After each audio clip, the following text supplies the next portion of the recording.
Imagine this, you're walking home, maybe it's late, maybe it's just a quiet street, but something feels off. You hear footsteps behind you. Are they getting closer? You glance over your shoulder, but nothing seems obvious.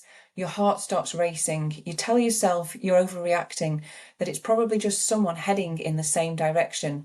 But that little voice inside is saying, what if I'm not? What if I'm being followed? What should I do? We've all had that gut feeling, that sudden sense of unease that something isn't right.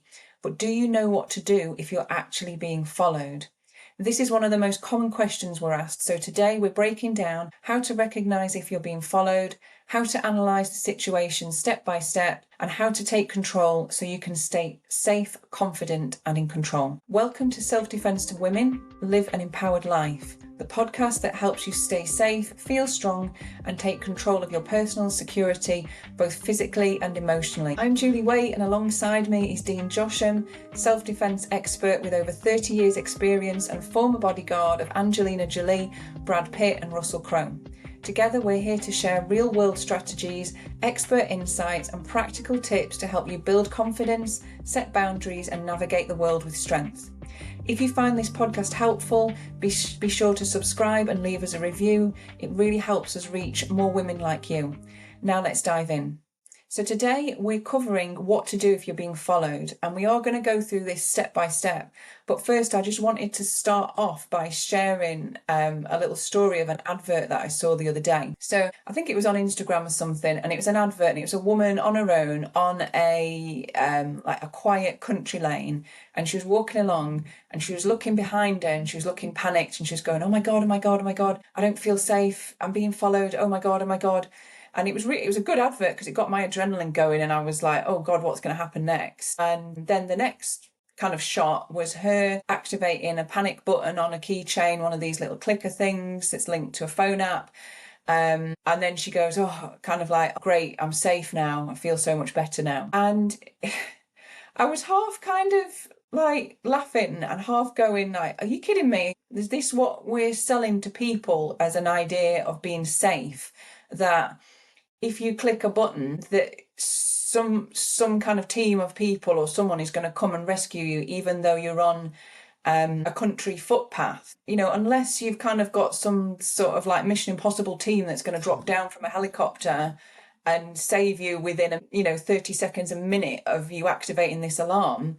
I just feel like it's giving people a false sense of security, and I just wanted to kind of cover that before we get into the detail, because there's this idea out there that there's like these quick fixes for walking home safely. And I see a lot of these adverts like phone safety apps, alarms, different things. And while there's a place for them, I think if people think that because I've got a panic button or a phone app, I can press that and I'll be fine. Well, what happens when you actually press it?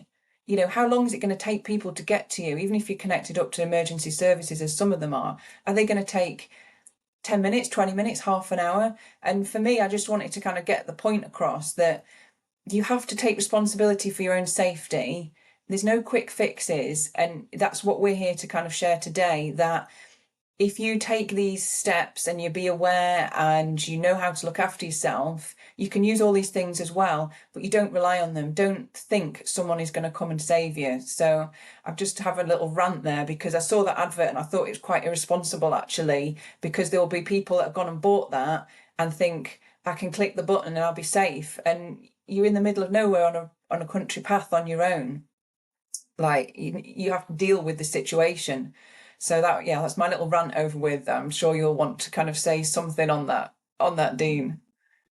Yeah, everything can help, but relying on something like that, you have to look at the reality and how quick things really happen. Like you said then, unless you've got, Mission Impossible Tom Cruise jumping out of a bush or fast roping down within 30 seconds, you've still got to look after yourself for that period of time. So yes, it's good to have these panic apps and things, but if we solely rely on that, then we're in for a massive shock, because reality isn't like that. And like you said then, even if you ring the emergency services, that's going to take time, and that's the response time to get to you. And you've still got to stay safe for that period of time. So yeah, it's a little bit leads people into a false sense of security when you've got to look at the reality. And that's what we're dealing with.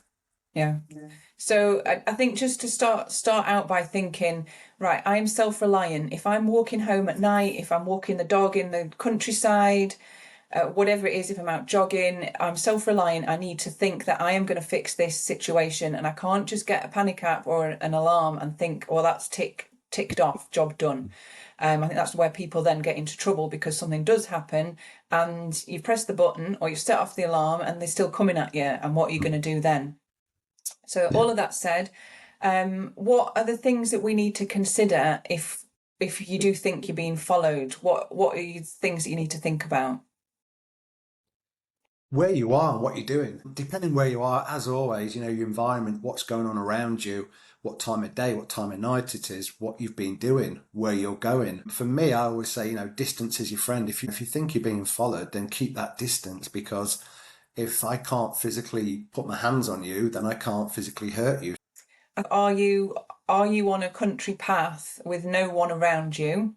So in that case, you are going to have to rely on your own skills. Are you in a city where you could walk into a late night cafe or shop or taxi rank or something?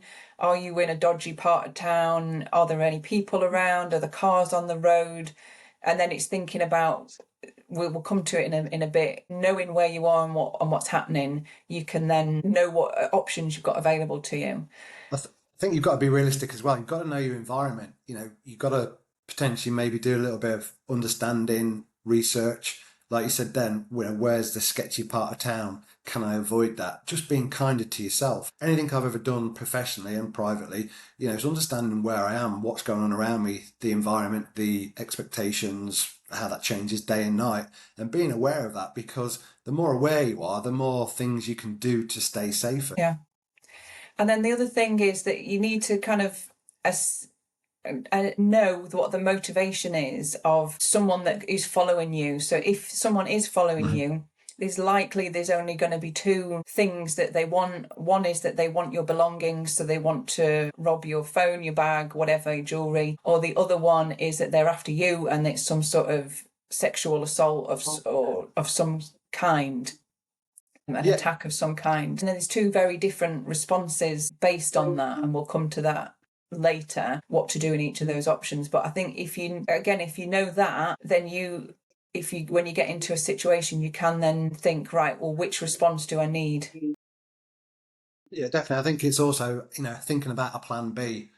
I always call it the what if game. What if this happens? What if that happens? What we're going to do. And if you look at that in a safe environment and you speak about it to other people, friends, other colleagues, family members, whoever that you trust, and talk about a situation, go, well, what actually if I was being followed? What would you do? What would I do? Okay, where are we? Let's play this game. Okay, I could do this, I could do that. What would you do? That sharing of knowledge might give you different ideas. Oh, I never thought about that. That's a good idea. And then you Mm. kind of expand on your internal reality of what you could actually do, rather than fingers crossed, hopefully that won't ever happen. And if you are ever in that situation, then you go in, in this flat spin panic, adrenaline, everything helps you dealing with, what do I do, what to do, because there's no thought being given to it. You're thinking on your feet, which adds more stress, and potentially your responses wouldn't be as good as if you thought about it before, even though it can be uncomfortable. Doing it in a safe environment, you can kind of play that game knowing that you're safe, and you can explore different options that you might have or you never thought about. And we quite often get asked, how do you know if you're being followed? What's your Mm. thoughts on that? It's kind of like a gut feeling as well. If you do think you're being followed, simple things like speeding up. Does that person or persons do they speed up? If you Mm. cross the road, did they cross the road? These kind of like red flags giving you an indicator that actually, if I've crossed the road, why would they cross it? I'm speeding up. Why would they speed up? And it kind of gives you that you're trying to look for a bit more justification to go, actually, I might have a problem here. Yeah. And then as soon as one or two things have happened and you go, yeah, then, it's take action, Mm. do something, not this kind of denial. Oh, well, it can't possibly, it wouldn't happen here. And I think, well, okay, let's hope it doesn't, but it's better to take action, get away, get somewhere safe, and then avoid it rather than just fingers crossed. Yeah. I think as well, just considering if you've seen them somewhere before, because if it is a Mm. personal attack, like a sexual assault or something like that, they may be an opportunist, they may have been watching you, they might have followed you out of a shop, they might have followed you from the train station, you might have seen them around a few times. So if you have seen them, then that can be an indication that someone's been watching you or following you. Yeah, it's identifying, I think, as well. If that person's known to you, have you seen them before? If you think you've seen them before, if you think you have, guarantee you have. You know, is it a friend? Even a friend in a situation where remote, I think you still have to be kind of wary a little bit because you're remote. And as statistics show, you know, around about 90% of attackers are known to us. So it's horrible to say that, but we have to be realistic with the statistics out there. Yeah. And so if you do think you are being followed and you've got pretty good sense that, yeah, I need to do something about this. I think a lot of people don't realise they've got quite a few different options. So I think if we go through some of these options, and that'll help people know that they have got choices and there are things that they can do if they think they're being followed. So should we go through like some of Yeah, those? yeah. Okay. So yeah, if you think you're being followed and you've done a few things and and you're pretty confident that you're being followed, or even if you're not sure but you want to take action, then what's your environment like? What's around you? Like Judy said a minute ago, you know, if it's late at night, is there a late night cafe? Is there a McDonald's? You know, where there's people, you know, potentially with more people there, people might come and assist. Also, it might deter that person or persons because there's other people around there, other witnesses. Not as a guarantee that anyone might help you, but with people around you, potentially you can, you know, put that person off. But if you're just walking down a street, Mm, you could obviously there's like speeding up, crossing the road, and starting running would be my things. yeah. Like, don't be embarrassed just to start running. Mm, I know a lot of people feel a bit like, oh, well, if I'm running and they're not, they're just a nice person and that'll be awkward or whatever, but just start running. And then you'll know very quickly if they start running, then you've got a problem. If they don't start running, then you're putting in distance, like Dean said, distance is your friend. You're putting a good bit of distance between you and them. yeah. You're crossing the road, you maybe turn in and taking a different street, obviously not a quiet street, but if you turn the street and then they turn the street and you turn another street and they turn the street, it's giving you an indication that you have got quite a significant problem. I think also as well, someone shared something with me earlier on in the week about two. I can't give too much detail, but two people asked this person a question from across the road. This person, who was a young person, didn't engage, just ran. You know, and because the question didn't fit the environment and it was a bit strange and weird, but young person, didn't engage with the other two people and just ran. And I was like, that's Yeah. perfect because that doesn't fit in. You don't have to reply back. You know, you don't Mm, have to engage if mm. you know that's an option. But yeah, he ran and he was safe. So Yeah. yeah, And if you have got an attack alarm as well, I've got these on all my bags. I have one here actually. Here we go. Just a little one like this. I'll put links below for some of these that we recommend. And it's got a strobing light. It's very, very loud. If you've got an attack alarm, I would activate it early on. And we're always clear that attack alarms aren't necessarily the solution. They're not going to fight someone off for you. But if you use it early on, it could well deter them and it could get attention for you. So don't wait until someone's up close to you. It's too late then to start thinking about that. If someone gets up close to you, what you have to do is then start thinking about physically defending yourself, which we'll talk about in a minute. But if you have got an attack alarm or if you've got a panic app, activate them early, but don't get distracted like fumbling around looking for things because you need to be keeping moving. And like if you've got that on the outside of your bag, you just pull it off. And you've got that noise, you've got the flashing light, and it should or could deter them depending on what their motivations are. yeah, a couple of things to remember, isn't it? Potentially, these kinds of people don't want to get caught, don't want to get hurt. So making noise and stuff, obviously, that might deter them. I know you can do a panic app on your phone that can relay to family members or your partner or Mm, somebody. For me, that's the best panic app to have. Now, if somebody hit a panic app and I was here and it signalled, I would just go. I wouldn't even say anything. I'm gone. I've got a mm, GPS coordinates on my phone. I know where that person is. I'm going to drop everything and get in my car and get there faster than any police potentially or anybody or the mm. emergency services. So, you know, that panic app to somebody you know is just going to stop everything and come straight to you. That's probably going to be the quickest response. Depending on if that person has their phone with them, the battery's not dead, Yeah. they're not an Signal. hour away. Yeah. You're not in a field in the middle of nowhere. Like, I walk my dog a lot, and I'm aware that, it'd be very hard for someone to get to you by vehicle. So there's Yeah. those things. Other things that you could do as well, you could, if you're in an area where there's cars passing by, you could walk out into the middle of the road and flag a car down. Like, you wouldn't ever get into a car because you don't know who's in there, but that is going to get some attention. And if someone's following you and you're in the middle of the road trying to flag a car down, they're probably thinking they'll get caught. You could go and knock on someone's front door. Again, you wouldn't ever go in the house, but you could go and knock on the door. If there's a door with a light on, there's quite a lot of different options there. Like, you can run, you can set off an alarm, a panic app, you can go into a shop or a cafe, flag down a car, ask if there's a passerby. Just say, I'm scared someone's following me. Can you help? So you've got Yeah, it's like with shops and everything, can it? Going in and speak to an assistant or the manager and say, look, I think somebody's following me. Can I stay here? Can I stay here for 10 minutes while I make a phone call while someone comes to pick me up? Or can I sit in the back out the way? There's, thinking a little bit outside the box, things you probably wouldn't normally do. Yeah. I mean, that knocking on the door, I did that as a kid. Myself and my friend were out playing, and we got chased by this guy, and it was a really scary situation. And we'd not been told to do that. That was just a natural instinct. We were on our bikes. We just dumped our bikes and ran and knocked on a house.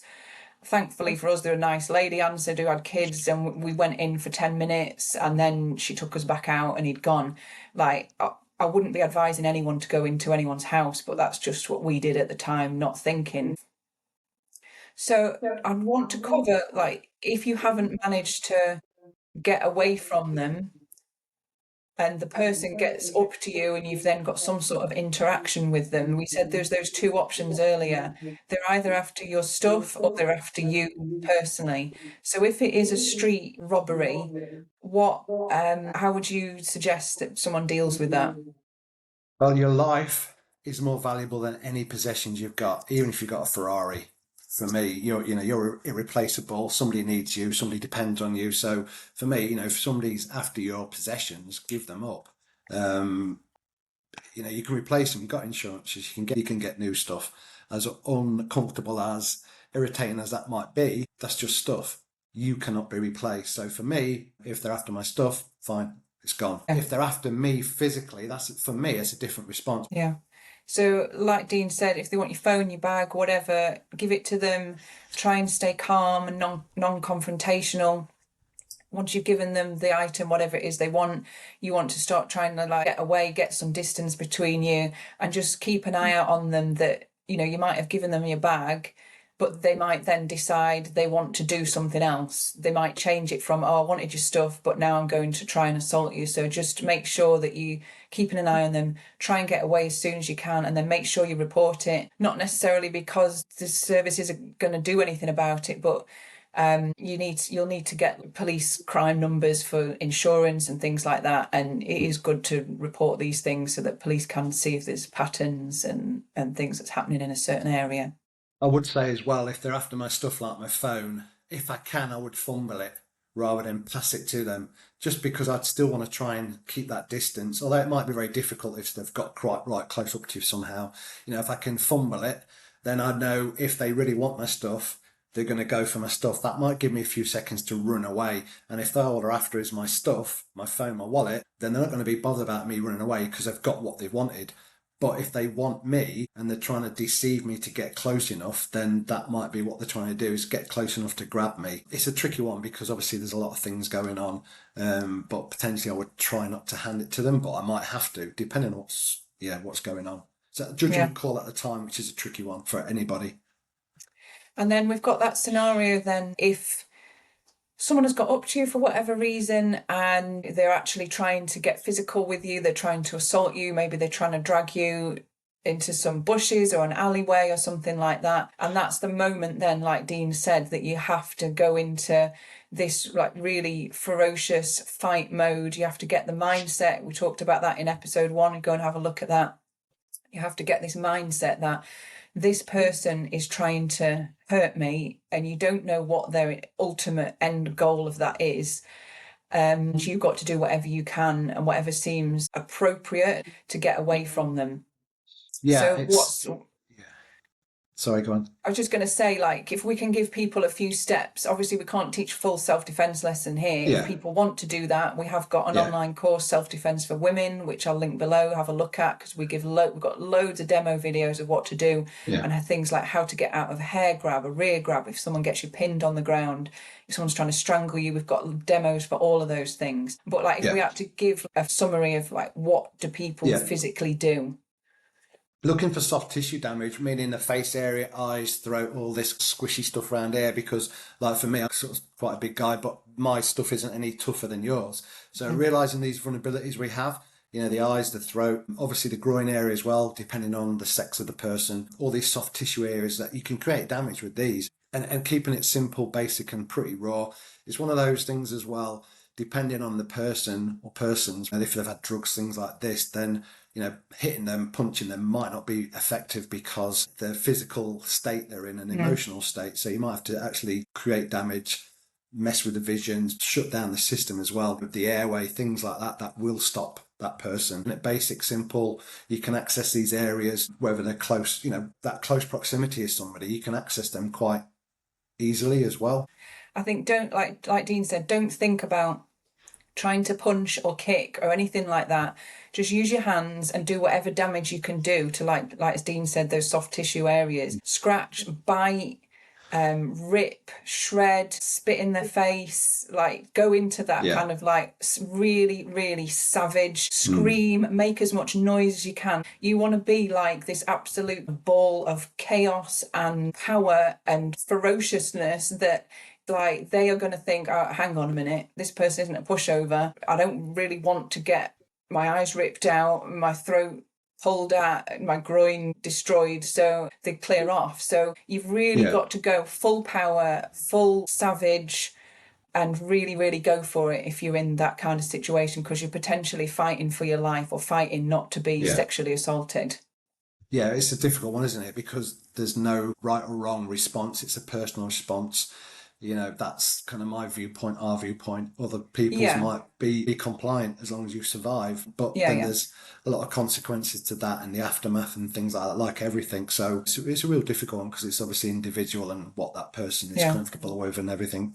There's a lot of I dynamics to it. mean, like Dean said, that's what we would suggest, but you've got to do what it takes to survive and what you feel you can do in that Yeah. moment. And there's no shame or blame No. ever on any victims. Yeah. The shame and blame is on the perpetrator. Although Definitely. I will say that statistically, women that fight back come out of these situations better off than women that are compliant. That's not every time, Yeah. but statistically, because I know sometimes people think, oh, well, they'll hurt me more if I fight back. That is not what the statistics show. So that's worth I, th- knowing. I think also it's important to realise that the statistics show that women that fight back violently more chances of surviving and getting away, but also they process the trauma after the Yeah. PTSD and stuff because it's shown that people that don't fight back kind of beat themselves up when they revisit it. They go, "Oh, why didn't I do this? Why didn't I do that?" And it's like that's what you did at a time to survive. That's what you did, and that Yeah. worked. But yeah, fighting back violently has them other elements as well.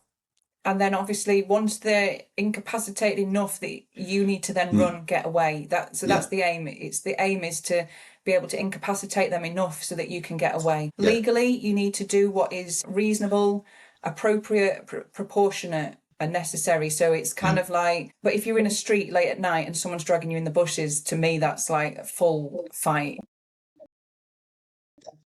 Yeah, response. But yeah. that's just the legal position, but you've got to do what you need to do to get away. So I hope that is helpful. I know we've kind of run through that really quickly, but like I said, we've got a lot more information on our Self-Defense for Women course. We've got loads of information online, so take a look at that. If you wanted a few actions to take away from today, I would say if you've not got a personal safety alarm, get one, get the panic app, maybe get a little torch in your pocket as well, and then just visualize yourself responding to those two different scenarios that we talked about. Visualize what you would do, where you would go, and how you would deal with that. So, Dean, anything else to add on that? think just give it some thought, as uncomfortable as it is. Play the what if game with your friends. Get this conversation out there, because I'm pretty sure most women's one of the main concerns is, being followed home. Get other people's opinion and talk about it. Can you do something together? Yeah, share that knowledge, share that discussion, and get some good conversations going. That's going to help everybody. Yeah. And on the subject of sharing, please share this with some of the women in your life that you want to keep safe. If you like the podcast, find it helpful, please give us a review and follow us. Also, you'll see below there's a link to sign up to our email newsletter. You get 30% off our courses, and you'll get our guide, 50 street safety tips you can't ignore. So that's it for today. Thanks for your time, and we'll see you again soon. Thanks, everyone.